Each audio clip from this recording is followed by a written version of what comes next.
morning, good afternoon, good evening, depending, of course, on where you hear my voice from. I'm happy, really happy to interact with us today. I hope you all went to church. I hope you went to your places of religious persuasion. I hope you prayed for you know the Biafra, United States of Biafra. I hope you remember that Muslim Namdekan in your prayers. I hope, of course, you remember to pray for Simon Ekpa, our able Prime Minister. And of course, I hope you prayed for the Deputy Prime Minister, Dr. Ngozi Oraboeze. We need to pray for them because this is a very momentous period for Biafra. It's a momentous period, for people of the Southeast. It's a momentous period, for Ndibo and, our kid and king. And the truth is, Biafra has been in news now on almost a daily basis. I mean, it's not just about the trial of our two, eminent leaders. No, it's equally about, all the activities that Dr. Ngozi Raboeze, Deputy Prime Minister, is organizing and orchestrating to navigate and route United States of Biafra, to an expected end, to a successful end. So we need to be praying for them continually. We need to put them, at the base of our hearts. We need, to support them vigorously. We need to put all hands on deck to ensure that the redeclared United States of Biafra becomes a huge success. And so it shall be in Yahweh's name. Yes. For this morning, ladies and gentlemen, I want to bring to your attention what has been going viral in the mass media and social media in recent times. In recent times, yes. In case you're not aware, there's this big caption that came out, and we were very much amazed by such a powerful headline. A headline, that was screaming to the high heavens. And what is this headline? It's this simple, attestation by none other than the former head of state, the man who midwifed the Biafran civil war, the man who was in charge, who held, you know, who held firm for the Nigerian government while they brutalized, while they killed, while they maimed, while they raped, and while they destroyed our communities in Biafra. Ladies and gentlemen, in case you don't get my drift, the topic of today's audio is killing of Biafrans was not my choice. Gowon cries out.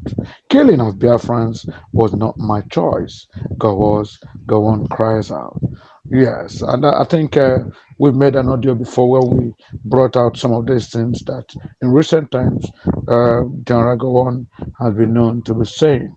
It's obvious now, that the millions of people who died during Biafran War, the children who died of kwashiorkor, elderly people who died because there was no medication, the sick and elderly who died because, of course, there was blockade in the air, blockade in the land, and blockade in the sea, all orchestrated by Gowon administration with the full support and aiding and abetting of the United Kingdom. So, ladies and gentlemen, General Gowon is crying out once again. Killing of Biafrans was not my choice, quote and unquote. Yes, but let me just read it out so that you just see what he's saying, so that you can imagine the depth and the anguish in his soul. Because, of course, it is now too late. It is too late to cry when the head is out. General Gowon, it is too late to cry when the head is cut off.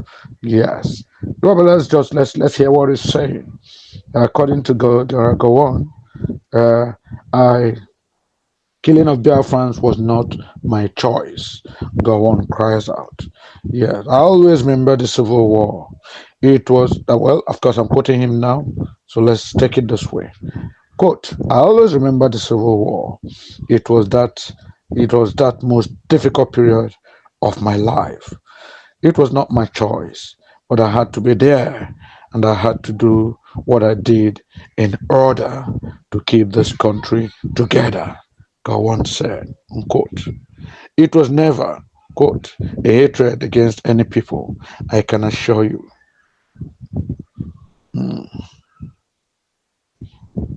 Yes, it was never a hatred against any people, I can assure you.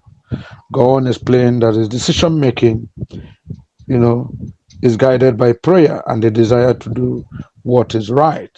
Every time he wants to take a decision, he prays and he earnestly, desires to do what is right. So as far as this heart is concerned, everything that I do, it is through prayers. I ask God to help me to do the right thing the way it should be done, with love and respect for all the people, he said.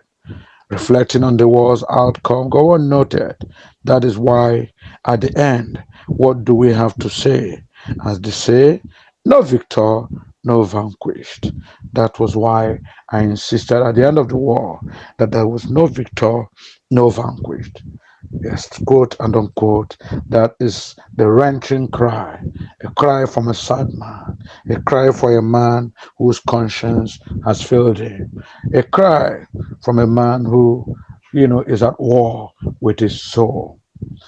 Yes, but why would Gowon? Why would former General Gowon not be at war with his soul? Why would his conscience not burn him with fire? Why will his heart not burn like there was charcoal all around it, like it was thrown into a furnace? Yes, Gowon, his heart is burning, especially because of the many lives that were lost, avoidable lives that were lost, avoidable war, which, because of pride and prejudice, and because of pathological hatred, especially engendered by rhetorics from United Kingdom against the Biafrans, against Ndiwo. United Kingdom has not hidden it, that they hate the Igbos with a passion. And one of the reasons why they hate the Southeast, why they had Biafra, was because, of course, they found it very frustrating when they wanted, to install the divide and rule government, type of government in the Southeast. It had worked for them in the North. It had worked for them in the North because, of course, they had the serfdom going on where the emir, the sultan, was at the head of the emirate. And there was more or less a ready-made, foundation for divide and rule. It succeeded vehemently and excessively, excellently in the north. And when it came to southwest, of course, Yorubas also had obas, obas and chiefs and all that. And somehow, they equally got some modicum of success. They got some percentage of success, even though it was not completely as excellent and as, almost pervasive as was, achieved in the north. But when they came to the southeast, unfortunately, the British people discovered, that the southeastern people, the Igbo people were, egalitarian in their, way of life. Of course, they were Republicans. They didn't subscribe, to any man who, has such superlative powers as an emir, as a, an oba, and as chiefs and all that. In Ebola, they found out that people walk through the age grade system, they walked through the kindred system, and they had their own way that was serving their purpose, which did not need any intrusion or any explosive inclusion like what the British tried to do with divide and rule. So divide and rule was a blatant failure for the British, and it cost them a whole lot of man and hour and money that was put into the southeast, and it didn't achieve any results because it was a colossal failure. And so the British didn't really like it. I mean, they didn't come to this jungle. They didn't come to this thick forest in the savannah. They didn't come all the way from their, heavenly kingdom, from their heavenly places. They didn't come all the way from their civilized places to come to the southeast, to an Igbo land where nobody was ready, to listen to them, where people were not ready to flow with the administrative pattern presented by the UK. And so they never forgave the Igbo people. They hated us with a passion. They saw the Igbo people as, people that could not be governed easily, people who could not be manipulated easily, people who were very wise to the core, wise even in their, so-called uneducated, quote unquote, condition. Yes, because they felt the Igbos couldn't read and write and all that. But then they saw natural wisdom. They say a society that was, quite very well established, very well organized, and that strictly and very vehemently respected age and culture, respected the Umunnafa system, respected, kit and kin. Of course, there were various ways of transmitting, delegating power from one Umunna to another, from one kid to another king, from one age grade to another age grade. And that, of course, precluded and completely derailed what they thought they could have achieved with divide and rule system. And so it is that the British always suspected the Igbo. The British suspected the South, especially the Biafrans, of being a bit ahead of, all other regions. Even when education was brought, when they taught us to abandon our own indigenous type of education, our own indigenous education, they brought in their, white man education, and taught people how to read and write in the white man's, nomenclature, in the white man's letters, in the white man's language.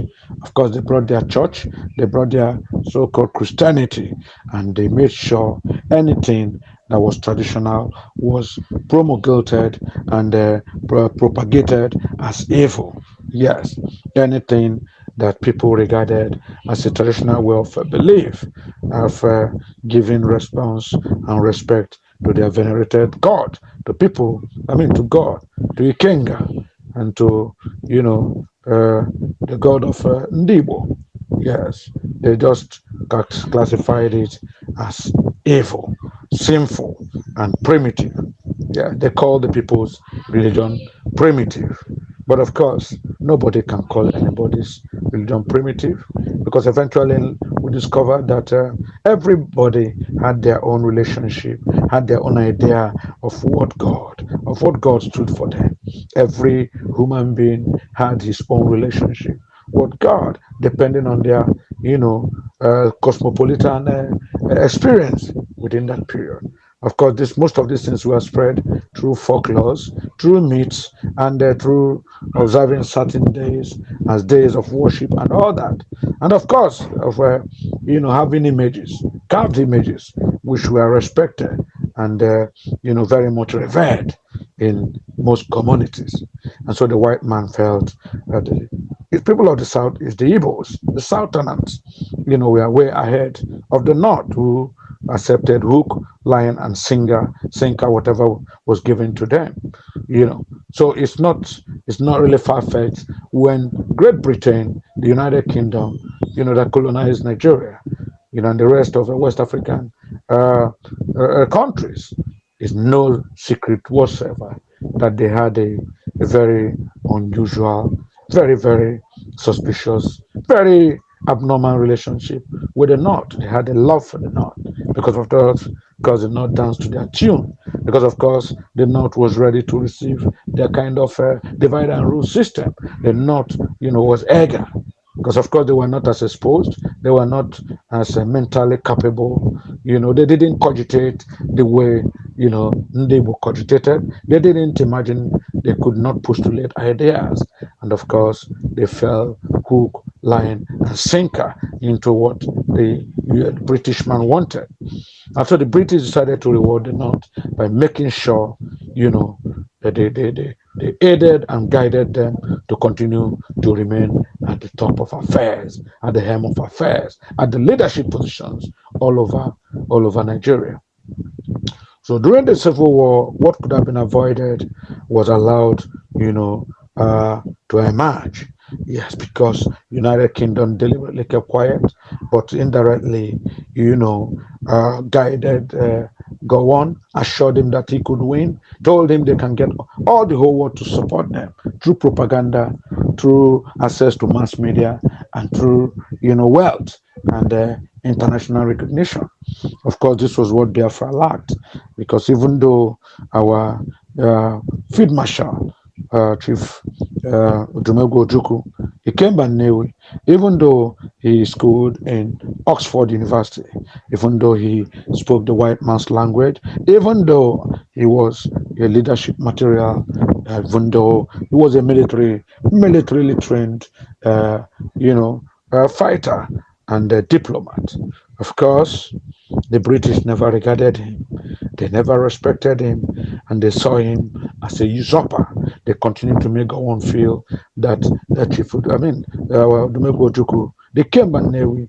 Dame Odumegwu Ojukwu was a threat to him. He was jealous of his position, and they continued, to pile up hatred, pile up acrimony, pile up all manners of, hatred and, pride and prejudice between Gowon and Ojukwu, unfortunately. So Arab Gowon is coming out and reflecting on the war. General Gowon is saying, that his decision and then was guided by prayer and the desire to do what is right. I think, with all due respect to the elder statesman, I think you're engaging in a very, very futile effort. When you come and say, you were praying, your decisions were guided by prayer. When you come up and say, you always remember the Civil War. It was the most difficult period of your life. It was not your choice, but you had to be there and had to do what you did in order to keep this country together. Go on. Look at the country you kept together. I don't know why Almighty Yahweh has kept you alive up to this point. You were the one who superintended, orchestrated a war against Biafra people, in which over 4 point something million died. You chased Biafrans away from the north, away from every other region, and when they tried to scamper down to their own region, to the southeast, you chased them there, bombarded them, bombed them, shot them, killed them, maimed them, and carried out a genocide against them. And today you say, I always remember the Civil War. It was the most difficult period of my life. It was not my choice, but I had to be there, and I had to do what I did in order to keep this country together. General Gowon, today Plateau State is on fire. General Gowon, today Benue State is on fire. General Gowon, today Kaduna State is on fire. General Gowon, today Anambra State, Enugu State, Imo State, Ebonyi State,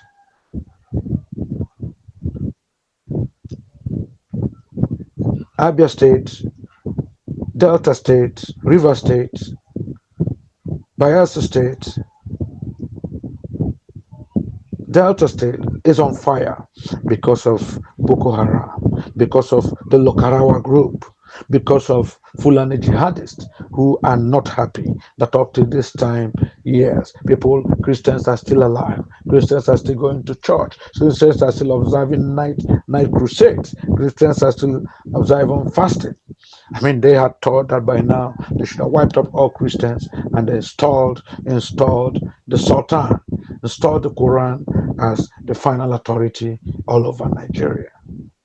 General Gowon, this is the country you fought to put together. General Gowon, this was the country you killed 4.5 million Biafrans to keep together, according to your words. General Gowon is very, very unfortunate. It's unfortunate. I don't know how you sleep at night. How can you even sleep at night when you had every opportunity? when you had every opportunity, when you had the choice to do the right thing, when you had the choice to save lives, when you could have just given the word. You could have given the word and ended this, the unprovoked attack against Biafrans. When you could have given the word and every other person could have stood by Aburi Accord. But no, you were highly an egotist. The British people have told you you were born to rule. The North was born to rule. Don't mind the South. Kill them, maim them, destabilize them, exterminate them. We will back you up. We'll do the media. We're not the owners of the media internationally. We'll get the world to support you. And you looked the other way. You looked the other way, like Pontius Pilate. You washed your hands. You got soap, demanded for soap.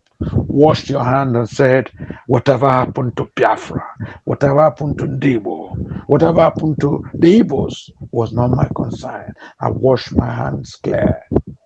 And over 4.8 million children, adults, sick, elderly,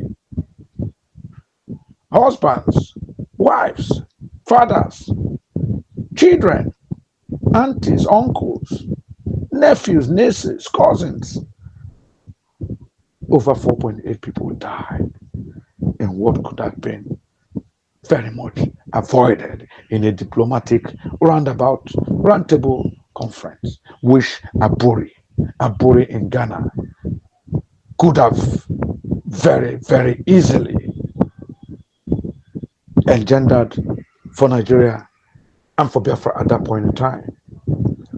So I go on, these tears you're shedding at this old age. Our people say you don't talk evil of an old man who is older than you, who is older as old as your daddy, as your father or mother. But there I go on, I find it difficult. I find it difficult to hold my words. There I go on, you failed Nigeria. You failed the Biafrans. You thought you kept Nigeria together? No, you are the architect of Nigeria's problem. Because if you had done the needful, if at that point in time when the South said, we want to go, let us go. If you had just put it into the constitution, even as a military head of state, it's okay, they want to go, let them go. A lot of things could have been avoided. These things that are still manifesting today, the Ndibo, United States of Biafra could have long developed much more than it is today.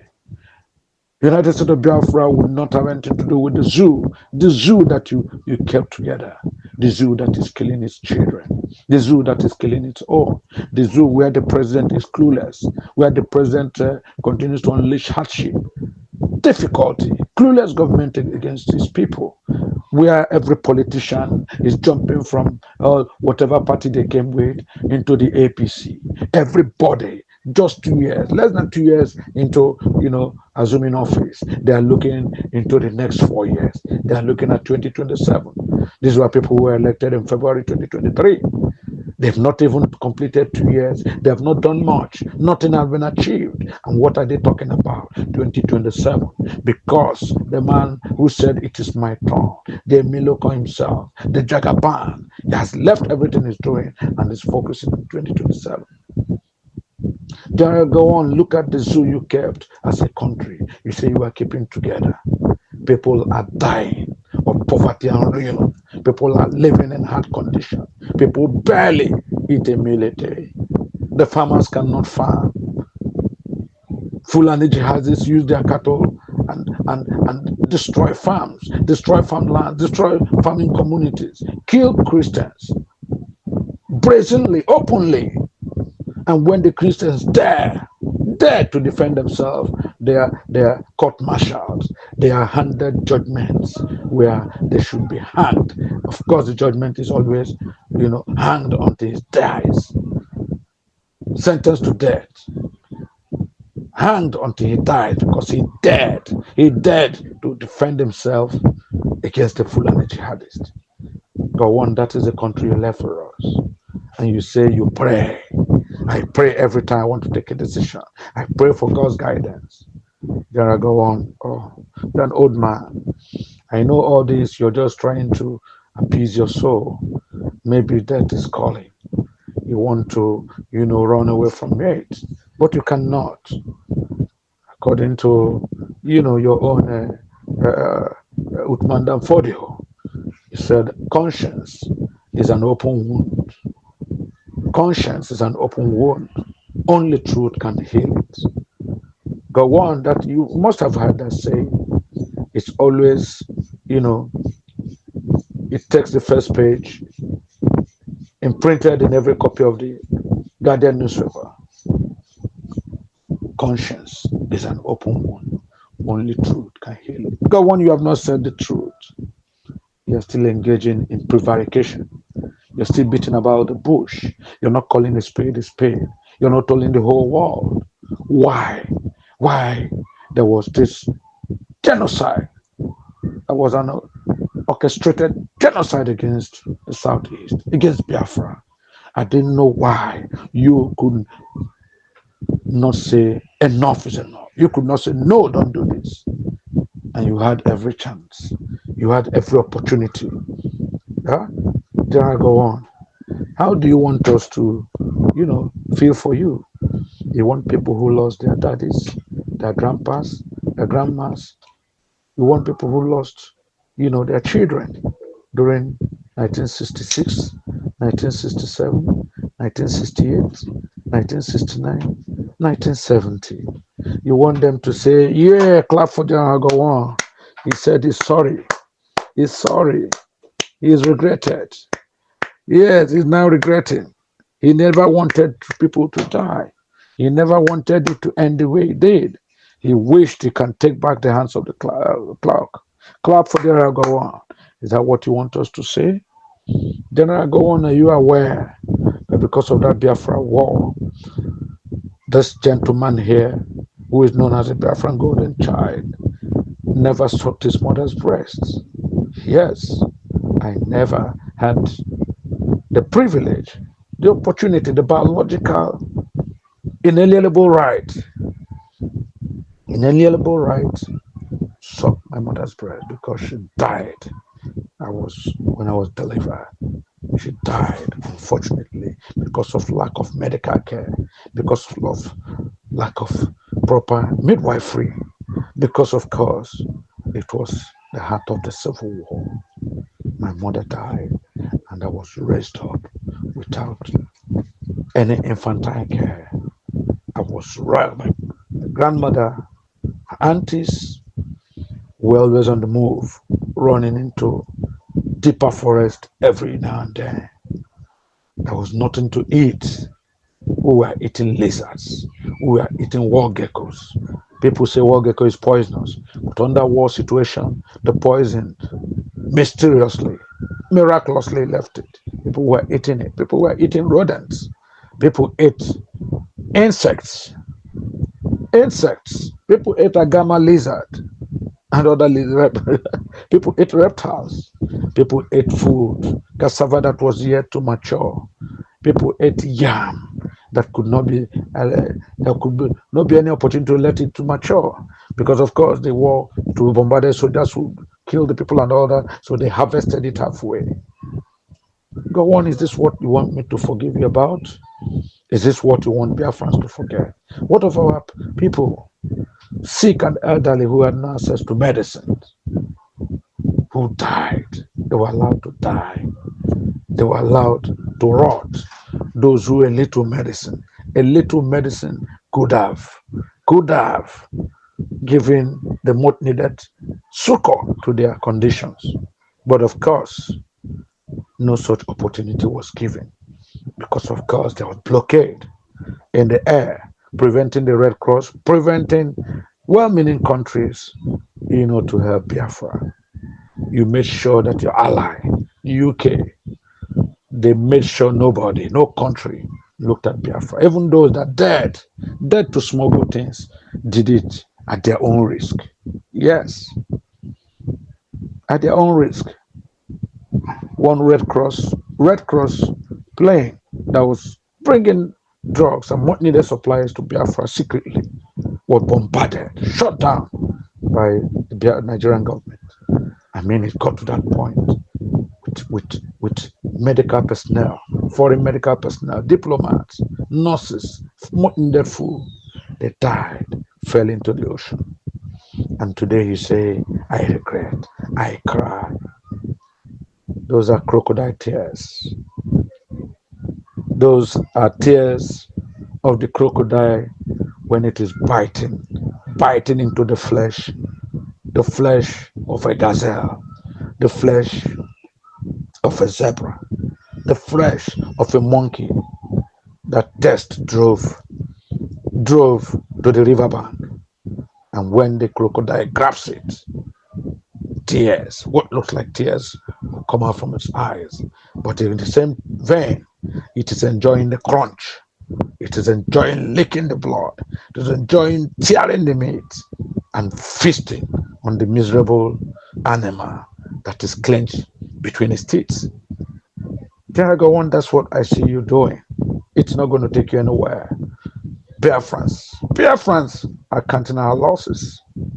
If you paid attention, last 30th May 2025, the people of Biafra declared a sit at home to mourn their heroes and heroines who died because you refused to take action, who died because you had pride and prejudice, who died because you and Britain all of a sudden, without least provocation, declared genocide on Biafra people. Sorry, General Gowon. Sorry, with all due respect. I can see your tears, no doubt. An old man shedding tears is not a sight to behold. Your sighs, your tears are miserable. Your tears are very, very heart touching. Yes, I feel you. I feel your tears. But unfortunately, it's too late. It's a little too late, Gowon. It's too late. We will not forgive you. Biafrans will not forgive you. You did Biafra land the greatest disservice we have ever experienced in life. You put us in this miserable condition that we are. You and your brothers in the north and the so-called leaders in the zoo have kept us in a perpetual state of misery, anxiety, marginalization, unemployment, mockery, lack of developmental strategies because of government policies that impose quadruple taxes on us. Then I go on. I feel your tears, but I say no, no, no. It's a no-no for me. I don't know about others, but I know in the United States of Biafra, they already declared sovereign United States of Biafra. I know with this Biafra that we have, our Deputy Prime Minister, Dr. Ngozi Oboeze, with this Biafra that we have today, where our Mazamon leader, Mazen Namdekanu is undergoing trial in the zoo, a man who dared, because he dared to speak up for the downtrodden, for the marginalized, for the betrayed, and for the pathologically hated people of Biafra. We are suffering all this today. Our brother, able Prime Minister Simon Ekpa, is undergoing trial in Finland because you, General YAKUBU Gowon, failed to do the needful when you had the chance. It's a pity. It's unfortunate. But as far as I'm concerned, it's no, no. Sorry, John. Sorry. But I can never forgive you. Sorry about that. God bless you. You're an old man. I can't do anything else. But I will never forgive you.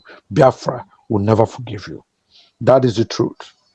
And the only truth. It doesn't matter how long you cry. It doesn't matter the depth of the waves of the tears that fall from your eyes.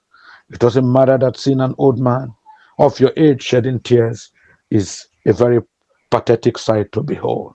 It doesn't matter that now you claim to be, a born again, yes, a Christian, a devout Christian who always prays. No, the lives we lost cannot, be brought back. So therefore, unfortunately, the die is cast. There's no going back. We will not forgive you. We are fighting towards the redeclared liberated, sovereign state of Biafra. Sorry, Gowon. Bye. Sorry. But no thanks. Too late. Bye-bye. Sorry. Yeah. Check me out. Superstars Media. Lord Lugard. But let me turn Lord Lugard. And it's why Flora show. 1914 amalgamation is what we dying for. 3 nations to 1 nation. Ever since annihilation. Nepotism is nonsense. You and you clap your hand, clap your hands. Biafra gonna come, clap your hand, clap your hands. Biafra, Odudua, we're free now. Freedom is gonna come, we're free now. Yeah.